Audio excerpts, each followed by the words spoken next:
Welcome to Marine Tech Talk, a podcast about how Teledyne Marine's innovative technologies are enabling scientific discoveries and commercial tasks in the world's oceans and waterways. In this episode of Marine Tech Talk, we talk with Dr. Art Trembanis, Professor of Geology and Oceanography at the University of Delaware. We learn how their Robotics Discovery Lab gets the job done using Teledyne technology. From mapping in the wake of Superstorm Sandy to locating unexploded ordinances, Teledyne projects have helped keep humans safe. Listen in as Dr. Trembanis talks tech, Teledyne tech. Now, here's the host of Marine Tech Talk, Rhonda Moniz. And welcome to Teledyne's Marine Tech Talk. And today we have a friend of mine, Dr. Art Trembanis, who is the Professor of Oceanography and Geology at the University of Delaware. And I'm very excited to have Art on the show because he's an awesome guy. And he also works a lot with Teledyne products, and he's always on really amazing expeditions and projects. And so welcome, Art. Thanks for being on Marine Tech Talk. Well, thank you, Rhonda. It's a delight to be here, and I'm really pleased and appreciate the invitation. Thank you. So I wanted to just kind of talk a little bit about. I know you use a lot of Teledyne products, and I thought maybe you could talk a little bit about some projects that you've worked on, and why Teledyne? Why choose Teledyne products? I know you work with a number of them. Maybe you could start out by chatting about, what you guys have in your arsenal. Yeah, sure. So, I mean, we at the University of Delaware, we have a group called the Robotics Discovery Lab, the RDL, and that's myself and two other faculty members who are both early adopters of marine robotic technologies. That's Dr.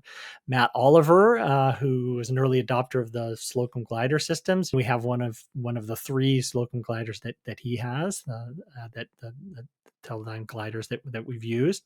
And then also Dr. Mark Moline is another member of that group, and Mark is an early adopter of AUV technology systems, mostly in the Remus family of vehicles. But all three of us are early adopters in autonomous systems. In my line of work, I'm really always try to find the best platforms and sensors that can allow me to access and map the ocean and the seafloor from right up on the beach to, we usually stop at about the shelf break.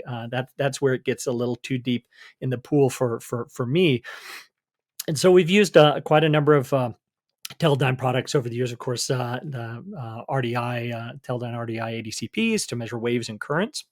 Those have been a workhorse for us.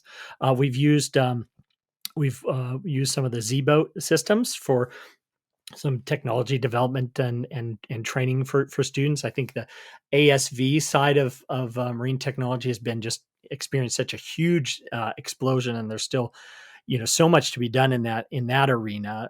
It's exciting because you've got access. You can see where your robot is all the time. The flip side is that you're always in harm's way to other things on the surface.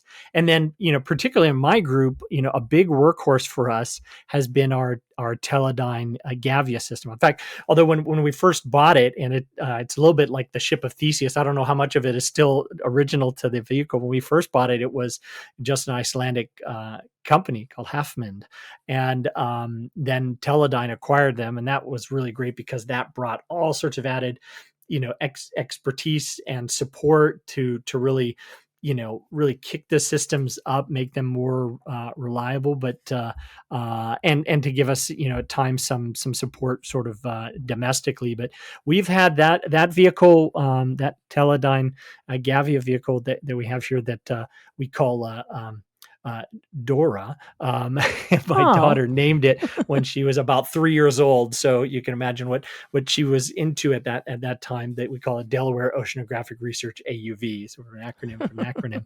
We've had that system all over the world. This is a picture of it in the deep reefs of Bermuda.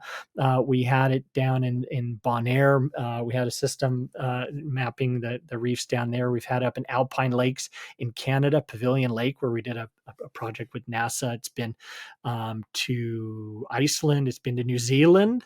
It's been throughout the Mediterranean and Aegean. When we were in Bermuda in 2019, we were actually working in tandem with some rebreather technical diver sort of team. So we actually had a bit of a race one day between the human scuba diver. That's my friend and colleague, Dr.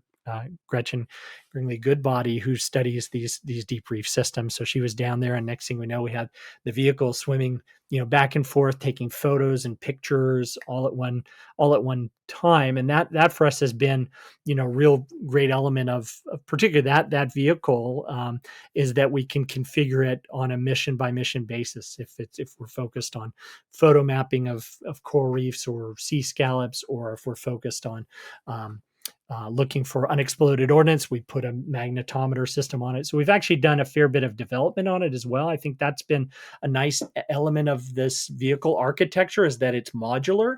So we could configure it, and then we could develop some new systems on it. We actually got a patent for an acoustic modem system that we developed on the Gavia one time, and we've done magnetometers and different payload modules. I think the robustness has been pretty good. We one time had a close scare. It's always a good day when the robots come home, and that's not always the case. I think it's hard not to be in this game for many years and not have at some point earned the unfortunate merit badge of losing a vehicle. It never feels good. Like I said, I lost my very first AUV in the Black Sea in 2007, and then we replaced it with this Gavi that we've had continuously since 2008. We had a close call wow. in Little Cayman Island in 2014, where it actually got stuck in an overhang of the coral at 154 meters down. And so we had to do kind of a whole like CSI, figure out where it was, rapidly mobilize. We didn't have an ROV there. I had to fly out quickly. And 3 days later, we were pulling it, miraculously pulling it out. It was fully intact. It had just sort of turned, saw this reef, and sat, and unfortunately sort of drifted and just got caught in the overhang. But we were able to rinse it off, put it back on a charge, and then the next day we went out and did some missions with it. Yeah, you guys do. That's amazing. They are pretty robust vehicles for sure. And, I know that I've heard several stories about some of the things that they've gone through. And it's been pretty amazing, under the ice in the Arctic and Antarctic, and Mhm. all sorts of crazy, crazy things. Now, you guys you work on a lot of different projects with a lot of different disciplines, and in collecting a lot of different types of data. And it sounds like the glider and the Gavia and a lot of the Teledyne products have really been go-to products for you guys, it seems. Yeah, Definite definitely. workhorses. Yeah, I mean, I think that, in Matt Oliver's group, the gliders are out almost, continuously. I think there's one in Antarctica right now. They had several over the summer going through hurricanes. We actually had one with us down there in Cayman when we were there, and we were using it as kind of a sort of a smart buoy. We could have it just kind of go up and down and stay in one sort of place. And we've worked with a number of the other even sensor systems. We've had for many years a Teledyne Reson multi-beam on our research vessel. We've done a lot of work studying seafloor dynamics. We managed to capture what happens to an artificial reef site because of Hurricane Sandy. We actually mapped it just before 3 days before Hurricane Sandy. This was a project I had with Navy funding together with Larry Mayer at UNH, and we managed to get out and map this artificial reef site called Redbird Reef. It's all these New York City subway cars, and we Oh, mapped it 3 wow. days before Sandy came through, and Sandy came within less than 100 miles of the site.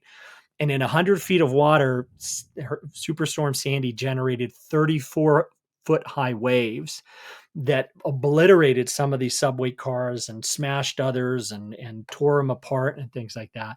And we were able to go out and very precisely map before and after. So, sometimes it's sensor systems that are sort of vessel based. We kind of work across that spectrum. We have, sometimes it's the platforms like the gliders or the AUV system.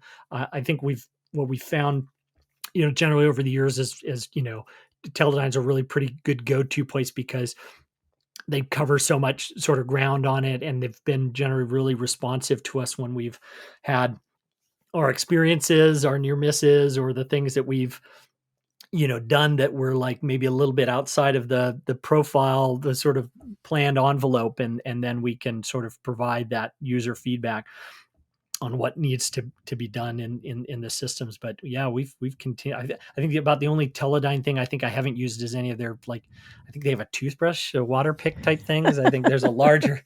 I don't know that there's much. Yeah, there's anything that they don't have. But certainly with a number of the platforms and sensors, we've and I guess say I've generally become increasingly sort of more platform agnostic over the years, and so for me it's each time it's sort of evaluating, deciding what is that one, and I think it's rare that Teledyne isn't in the mix for consideration, or really to be the sort of viable choice with a lot of those systems that we use. Yeah, they're definitely a workhorse, and I hear that over and over again. They're in the support from the company as well. I hear that a lot. So, what are some of the future projects you have coming up that you think you might be needing the technology for? Yeah, absolutely. We're actually going to be doing a new project in 2023 with Gretchen, where we're going to be probably taking the system down to a bank off of the Cayman Islands, a seamount that really hasn't been mapped. It's called Pickle Bank, and we need something that has that sort of depth capability and has the modularity to be. To be able to be shipped and assembled and be robust, when we arrive. So we've got a number of projects coming up in this next year.